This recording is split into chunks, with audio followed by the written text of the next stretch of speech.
माननीय सांसद अफजाल अंसारी का नाम लेकर धमकी दे रहा है। जो आदमी गाजीपुर का आज सांसद है, गाजीपुर के पत्रकार को धमकी दे रहा है, तो क्या माननीय इस बात को जानते होंगे? चलो वहीं बुलाता हूँ मैं, अफजाल अंसारी के यहाँ बुलाता हूँ। और तुम हड़का रहे हो? अफजाल अंसारी तुम्हारे घर पे हमारे कुत्ता पाले तुम्हारी। अफजाल अंसारी जी का नाम लेकर धमकी दे हम रहा है आपको आदमी? बता रहे हैं, गाजीपुर जो सांसद साहब हैं अफजाल अंसारी साहब जी, वो सोशल प्लेटफार्म पर सबको देखते हैं। अब उनका नाम लेकर ये मखनचुआ हड़का रहा है, तो मखनचुआ से वो बात करेंगे। उन सोशल पैनल पर जो चल रहा है नंबर, उनके पास नंबर चला गया है, वो बात करेंगे। चूंकि पहली तारीख अरे से भैया, मखनचुआ कह रहा है कि तुमको हाथे में बुलवाएंगे और उसको समझ नहीं आ रही, शर्म नहीं आ रही है।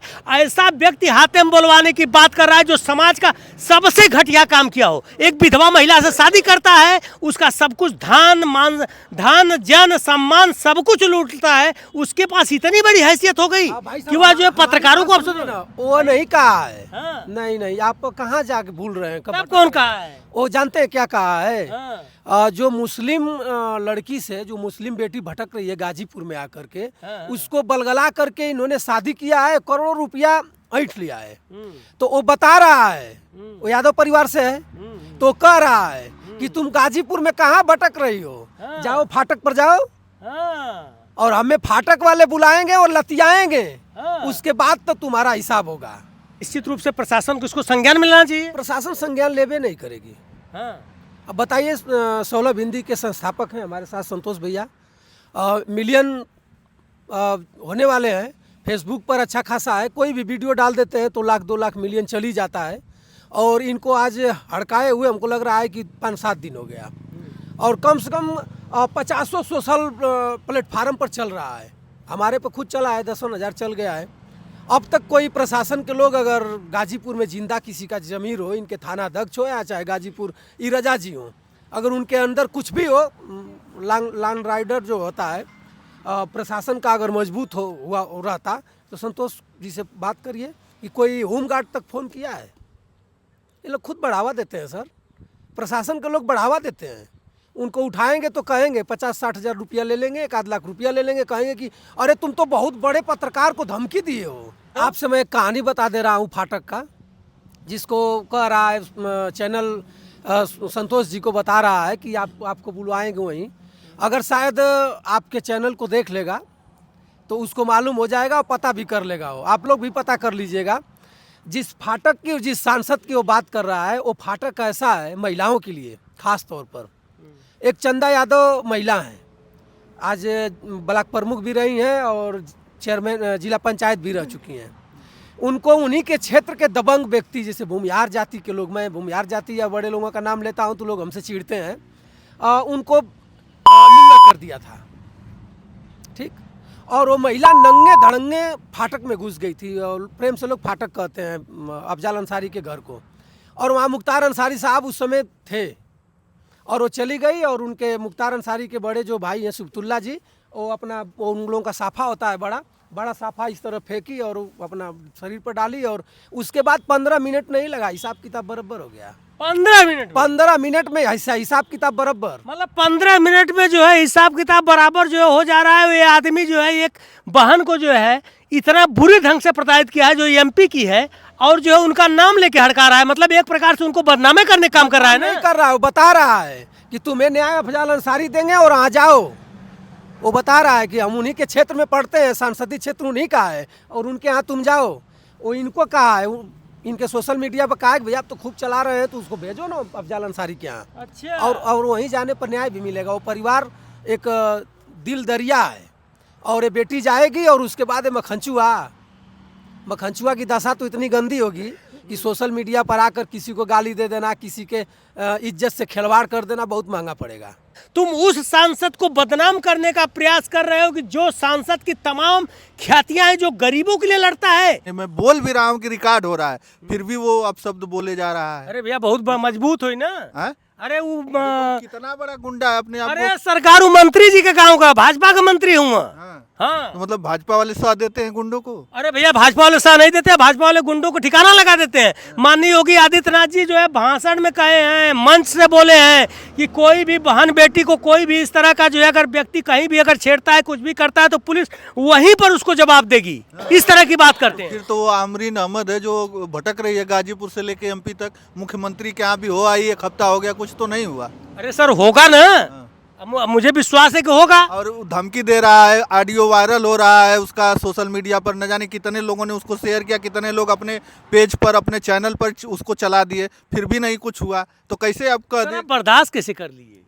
अरे बर्दाश्त करना पड़ता है, भूल जाते हैं। लीजिए वो ऐसे बहुत लोगों का हमने आवाज़ उठाया, बहुत लोग, कुछ लोगों को अच्छा लगता है तो वो कुछ सही लिखते हैं, कुछ लोगों को गलत लगता है तो वो गालियाँ भी दे देते, तो हम किससे जाके लड़ेंगे। लेकिन ये तो गाली दिया है फ़ोन पर और जो ऑडियो उसका वायरल है, इस पर तो संज्ञान लेके जो है पुलिस को ऐसे ही कार्रवाई कर देनी चाहिए। उसमें नंबर भी है, उसको उठवा लेना चाहिए, पूछताछ करनी चाहिए कि तुम कैसे कर दिए ऐसा। तो ये तो विफलता है। अब सरकार की विफलता इसको कहें या प्रशासन की विफलता कहें, किसकी कहें, समझ में नहीं आ रहा है हमको। बेवा महिला को जो है बरगला फुसला के वो शादी कर रहा है और शादी करने के बाद उसका सारा धन हड़प रहा है, और उसके पास हिम्मत कितना है बताइए? इस तरह जो है इस सरकार में वो जी लेगा? सच्चाई देखिए, सच्चाई ये है कि कुछ तो जो उसकी बातों से लग रहा है कि वो बहुत शातिर किस्म का व्यक्ति है। अच्छा, शातिर किस्म का अगर नहीं होता तो किसी लाचार और बेबस महिला को इस तरह से अपने झांसे में ले करके उसका सारा धन संपत्ति, इज्जत, आबरू, धर्म, सब कुछ जो है तहस नहस कर दिया, और इसके बाद भी इस तरह की बातें किसी के द्वारा आवाज़ उठाने पे उसको धमकाना, निश्चित तौर पे किसी न किसी बड़े लोगों का उसके सर पे हाथ है। अरे सर बड़े लोगों का सर पे हाथ रहता है तो इस तरह कोई नहीं काम करता है। नहीं करता। जो आदमी बुद्धिमान नहीं होता वो इस तरह से काम करता है। बड़े लोगों का सर पे हाथ रहकर कैसे काम करेगा? दो परिस्थितियां होती है। एक तो जो बेवकूफ़ किस्म का व्यक्ति होता है वो इस तरह की हरकत करता है। दूसरा जिसको घमंड है इस बात का कि मेरे सर पे किसी बड़े लोगों का हाथ है, और ये पत्रकार स्वतंत्र पत्रकार जो लेकर के माइक हम जैसे लोग घूमते हैं, वो मेरा कुछ बिगाड़ नहीं सकते हैं। तो हो सकता है कि अब उस प्रवृत्ति में कौन सा है, जब सामने आएगा तो पता चलेगा। इतना कमजोर हुआ आप लोग? हम लोग को गुनिया के न्याय तू लोग दियौला। गुनिया कहाँ जो है उसके भैया उसके साथ बहुत ज़्यादा पुलिस बर्बरता की थी, वो आप लोगों ने न्याय दिलाया। क्यों भैया? आप लोग पहुँच के उसको न्याय दिलवाए। तमाम जनपद में ऐसी घटनाएं होती हैं जो कि दब दफन हो जाती है, उसका पता नहीं चलता है, उन लोगों को न्याय आप लोग दिलवाते हैं। तो वीडियो हम लोगों ने गुनिया देवी के नाम से जो है जो घटना हुई थी हम लोगों ने उठाने का काम किया, और हमेशा हम लोगों की बस एक ही मनसा रहती है, एक ही सोच रहती है कि गरीब कमज़ोर तबके का हम लोग आवाज़ बने। मजबूत लोग जो गरीबों के ऊपर जो है अपना जुल्म ढाते हैं, उनके हक और हकूक़ को छीनते हैं, लूटते हैं, उनके खिलाफ हम आवाज़ अपना बुलंद करेंगे। इसलिए जो है हम लोग कमज़ोर किसी से नहीं हैं, न किसी से डरते हैं। कमज़ोर सिर्फ इस मायने में है कि हम लोग सिर्फ हमारी आवाज़ और हमारा हथियार सिर्फ माइक होता है, तो हम लोग गोली और तमंचा ले करके नहीं चलते हैं। इसके बाद भी हम लोग इतनी दमदारी से बात करते हैं कि कितना तुम्हारे पास गोली है भाई, ले आओ ना, हम लोग खड़े हैं इतने सारे पत्रकार, चलाओ गोलियां, तुम्हारे अंदर कितनी दम है देखते हैं हम। और हमारे सूबे के जो मुख्यमंत्री बैठे हैं वो भी देखेंगे, जो हर रोज़ गुंडों को गोली मारने की बात करते हैं कि ऑन द स्पॉट अगर वो गलत काम करता है तो उसको ठिकाने लगा दो। और इस तरह से मैंने सोशल मीडिया के प्लेटफार्म पे एक स्वतंत्र पत्रकार को इस तरह की धमकी दी जाती है, और हमारे न जिले के पुलिस प्रशासन का, न ही हमारे जोगी जी का, जबकि ये महिला जो पीड़ित महिला है हमारे मुख्यमंत्री से जा कर के पर्सनली मिल कर के जनता दरबार में अपनी दुख और दर्द को बयां की है। इसके बाद भी अब तक कोई संज्ञान नहीं लिया गया है, तो हम क्या बात करेंगे? लेकिन हम आवाज़ बनते रहेंगे, और इस महिला को जब तक न्याय नहीं मिलेगा तब तक हम लोग लड़ते रहेंगे। उसकी गोली और बंदूक से हम लोग डरने वाले नहीं है भैया। संतोष के यहाँ मैसेज किया, टेलीफोन किया, तो उससे मैं बता रहा हूँ, वो भी किया, कहा है कि घर पर तुम्हारे आकर तुमसे मिलता हूँ। आ जाएगा डेट देखकर 12 बजे रात में, जब भी ऑन स्पॉट आएगा एक बार बता देगा कि हम आ रहे हैं। उसके बाद वो सिधौना में नहीं, खुद नहीं रहेगा। संतोष भाई धमकी भी दिया है क्या? मेरा समझ में आ रहा दिया है। है, आप तो सुने ही होंगे। वो बोला कि घर पे आएंगे, तुम्हारे नाम का कुत्ता पालेंगे। कुत्ता पालेंगे? वो कहा है कि तुम्हारी जितनी औकात है हम कुत्ता पालते हैं। तो उससे मैं कहना चाहता हूँ, तुम भी यादव, उसके भी ब्लड में जो है यादव का ही ब्लड चलता है, और हमारे में मैं भी यादव हूँ, और बहुत बड़े परिवार से नहीं हूँ, बहुत छोटे नॉर्मल परिवार से हूँ। और हमारा गाजीपुर में घर है, बिरनो थाना हमारा पड़ता है। और अगर उसकी औकात होगी, हमारा मोबाइल नंबर है 9451555503। अगर उसकी औकात होगी तो हमारे नंबर पर बात करेगा, और जहाँ कहेगा जब कहेगा उसके घर पर कहेगा, और समय दे देगा कि इतना से इतना बज कर आओ, 5 मिनट पहले उसके घर पर बैठ जाऊँगा, और जो भी उसकी औकात होगी दिखाएगा। और प्रशासन अब तक कान में रुई डालकर सो रही है। हम लोग दलाल पत्रकार नहीं है कि 500 रुपया दे दीजिएगा तो कहेंगे कि चलिए भैया डिलीट कर देंगे। रुपया भी ले लेंगे और उलाट कर मार भी देंगे, ये भी बता रहे हैं आपसे। चलिए भाई ठीक है। देखिए न्याय तो मिलेगा, और न्याय मिलने का सबसे बड़ा कारण ये है कि जिसे आज के परिप्रेक्ष्य में जातिवाद और धर्मवाद चरम सीमा पे है, लेकिन हम निहाल भाई हमारे यादव जी हैं, हमारे बंसराज भाई यादव जी हैं, और वो भी व्यक्ति जो इतना घृणित काम और नीचता की पराकाष्ठा को पार करने वाला काम किया है, वो भी एक यादव परिवार से आता है। लेकिन जाति धर्म सारे को निगौड़ करके ये पत्रकारिता जो होती है एकदम निष्पक्ष पत्रकारिता, इसका सबसे बड़ा प्रमाण है कि यादव बिरादरी के आप भी हैं, यादव बिरादरी के आप भी हैं, लेकिन उसके विपक्ष इसलिए कि वो गलत है, हम आवाज़ उठा रहे हैं, पीड़ित की आवाज़ उठा रहे हैं। और ये सबसे बड़ा प्रमाण है कि हमारी जो स्वतंत्र पत्रकारिता कितनी निष्पक्षता से काम करती है। सांसद अफजाल अंसारी निहायत शरीफ है, एक कानून के डायरी हैं वो, ये जान लीजिए। कभी भी वो मर्यादा को पार नहीं करते हैं, सिस्टम में रहते हैं, और ऐसा ही कुछ मखनचुआ उन लोगों को बदनाम किए हैं, ये जान लीजिए। हो सकता है किसी के इशारा पर उनका नाम लिया होगा, लेकिन वो आकर बताए, और बताना पड़ेगा उसको, बता रहे हैं आपसे हम। वो जाकर सांसद साहब से कहना पड़ेगा कि सर गलती हो गई हमसे, मैं आपका नाम आवेश में होकर ले लिया, चाहे फलाना हमको कह दिया। अभी उन्हें अंदाजा ही नहीं है कि कहाँ आकर वो लोग फंस गए हैं। ये जोश टीवी से है, और जोश भी है इनको। ये सबसे बड़ी बात विशेष रूप से इसलिए मैं दिखाना चाहता हूँ कि जो लोग विकलांगता को जो है कमजोरी मानते हैं, वह जो है भैया इसको कभी कमजोर होने नहीं दिए, बल्कि सब पर भारी हो गए। हाथ ना है तो कभी जो ना ऐसा तो ना होला कि आपके मजबूरी महसूस होले कि अच्छा कहाँ ऐसा दिक्कत है कि हमारे दोनों हाथ ना आई, पहले बतावा कहाँ लगत? नहीं नीचे वाला ना, फिर वही बात, फिर नीचवा वाला ना, ये कौन शब्द है? हमारे कहने का मतलब ये है भैया कि हाई जो नीचवा से जो ना वो अथवा ना, ना ये आपकी भूल है। हाँ।